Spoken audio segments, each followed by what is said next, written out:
Yəni, həm uşaqlıqdan olsun, həm indidən olsun, bizlər film, kino və ya cizgi film izləməyi çox sevirdik həqiqətən də. Bəzən bu kinolar, bu filmlər bizə müəyyən hekayələr anlatır, bəzən o kinolarda özümüzü görürdük və bəzən isə hətta özümüzü başrol zənn etdiyimiz kinolar da olurdu. Bu gün filmlərdən hansı haqda danışacağıq? Romantik komediya filmlərinin qaranlıq üzü, romantik komediya filmlərinin arxasında yatan əsl səbəblər barəsində danışacağıq.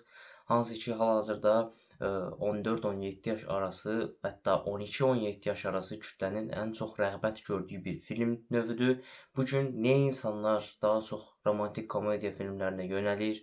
Niyə insanlar daha çox bu filmlərin təsiri altına düşür və bu filmlərin bizdə gətirdiyi mənfi xüsusiyyətlər barəsində danışacağıq. Mən Mehrac, kanalıma xoş gəldin. İnsan və yeniyetmə təbiətində romantizmlə başlamaq istəyirəm. Romantizm dediyimiz hər iki cinsin bir-birinə bəslədiyi duyğulardan ibarət olan bir aktdır. Bəs yaxşı, bu romantizm filmlərdə bizə necə göstərilib? Bunu gerçək dünya ilə müqayisə edək. Məsəl üçün filmlərdən özümdən bir senaryo yazıram. Varlı başrol oğlan olsun, hər ikisi məsələn 10-cu sinifə getsin və varlı başrol qız olsun. Tamam, oğlan kasıb olsa da olar. Bunlar arasında keçən bir dialoq olur. Bəzən biri o birisinə trip atır və sairə, bəzən müəyyən anlar yaşanır və ya məsəl üçün sinifin alfa oğlanı filan bir şey etdi və sairə və sairə kimi senaryolar ortada dönə bilir və məsəl üçün özünü beta kateqoriyasına qoyan oğlanlar, gənclər və ya qızlar bunu izləyən zaman belə deyirlər: "Ha, tamam, o zaman mən mənfi bir insanamsa, o filmdəki karakter kimi davransam, onun etdiyi şeyləri etsəm, demək məndə həqiqi romantizmə nail olacam" kimi bir algı yaranır.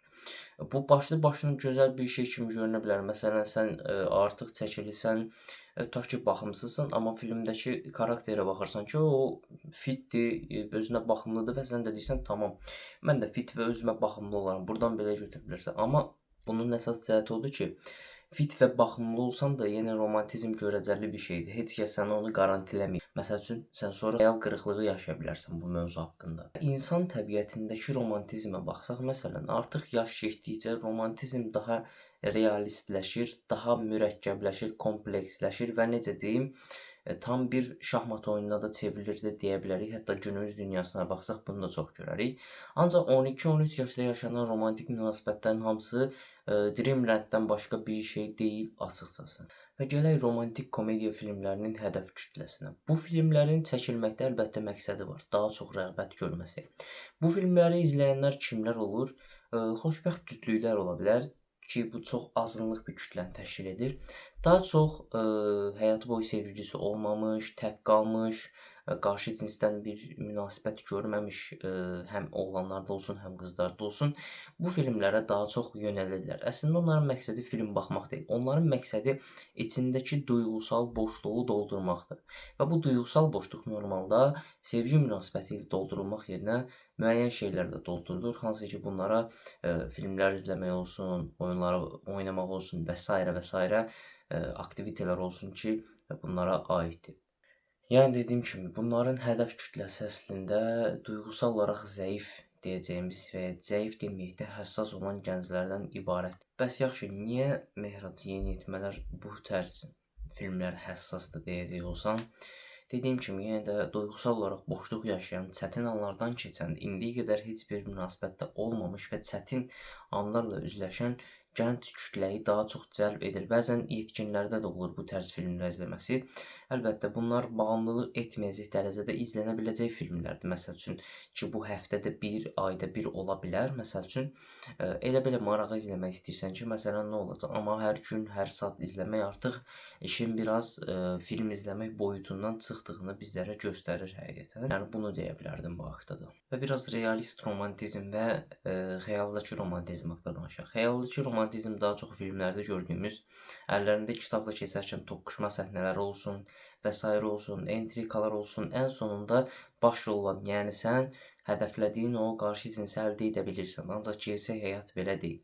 Sən özünü başrol zənn edə bilərsən, ancaq bütün hekayəni sən yazmırsan. Yəni sən özün üçün müəyyən bir hekayə yazmış ola bilərsən, ancaq həyatın və insanların başqa-başqa hekayələri var və onların qələmləri də öz əllərindədir, sənin əlində deyil. Məsəl üçün sən deyirsən ki, tamam, sabah saat axşam 6-da mən bunu deytə dəvət edəcəm, deytdən sonra belə-belə edəcəyik və s. Sən axşam saat 6-da onu deytə dəvət etməyə qorxa da bilərsən və ya axşam deytə dəvət edərsən, rədd edilərsən və ya qəbul edərsən, deyt istədiyin kimi keçməz, xəyalındakı kimi, yəni qələminlə yazdığın senaryodakı kimi keçməz. Buna görə də, necə deyim, realist romantizmlə filmdəki romantizmi ayır. Əlbəttə demirəm, bu tərz filmlərə baxmaq ziyandır və s.dir. Bu tamamilə sənin şəxsinə qalmış bir seçimdir. Ancaq baxdığın şeyə diqqətli ol və özünə bu sualı da verməyini istəyirəm ki, tamam, bu film gerçəkliyi yansıdırmı? Bu filmin gerçəkliyi ilə əlaqəsi varmı, yoxsa yoxmu? Bunu biraz analiz etməyin sənin xeyrinə olardı.